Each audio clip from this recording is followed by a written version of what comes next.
Hello, hello, hello from Dubai. Welcome back to our vlog, my commutes. Assalamualaikum to our Muslim brothers and sisters. Today, we will have a taste of Pakistan. We will take you on a culinary journey through the rich flavors of Pakistani cuisine. I am Sharon, ang inyong commutes, and today we're diving deep into the heart of Pakistani culinary traditions. Mga commutes, first time ko lang po matry ang Pakistani food today, pero yung asawa ko lagi na siya dito. Andito po tayo ngayon sa Pak Special Restaurant and Cafe. Dito lang po sa may Satwa. Eto na po lahat ang in-order namin for our lunch. This is moton paya. Moton kaday naman po ito. At itong nasa ibabaw is moton palao. May roti din tayo with chicken gravy with side sauces. Always din na may free salad kahit saang restaurants dito sa Dubai. Ito po yung moton paya. Kalasa siya ng balbakwa na one of the famous food ng mga Bisaya.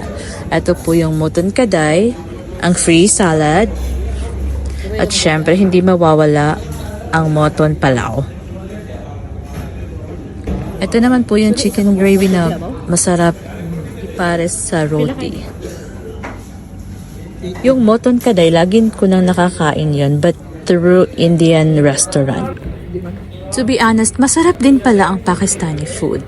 Yung lagi natin nakakaing Indian na biryani, para din siyang katulad nito. Ito yung moton palao, pero Pakistani way. Para din siyang biryani, pero iba ang pagkakaluto. Super sarap ng meat at sobrang laki ng chunk talaga ng meat nila.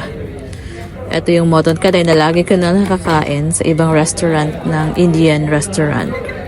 Pero nai-enjoy ko pa din dito sa Pakistani restaurant, sa Pak Special Restaurant and Cafe. Kahit first time ko lang pong kumain dito, na-enjoy ko po talaga ang food. Kung mahilig kayo sa Indian food, siguradong mahihilig din kayo dito sa Pakistani food. Pinakagusto ko dito yung moton palao at saka yung balbakwa nila. I mean, moton paya pala. Pero kalasa po talaga siya, promise, ng balbakwa. Kaway-kaway sa mga nakakilala ng balbakwa dyan.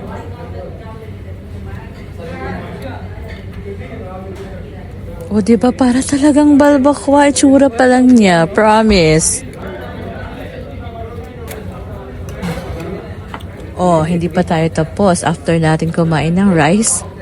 Magro-roti naman tayo with chicken gravy, or sabi nila ang tawag daw dito ay chicken sauce.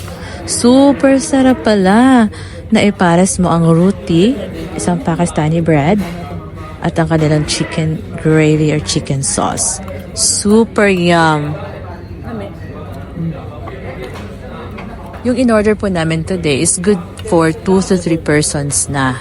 Super recommended ko po ang Pakistani restaurant na ito sa lahat dyan na gustong mag-try or magtipid.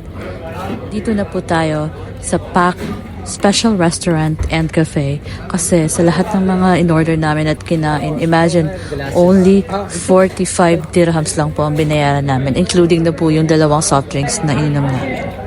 Oh, diba? Napamura ka na, napasarap ka pa. Kaya ano pa hinihintay niyo? That's all for today's food vlog. Don't forget to like, share, and subscribe for more exciting explorations. Until the next time, take care and keep exploring. Thank you so much for watching. Have a good day.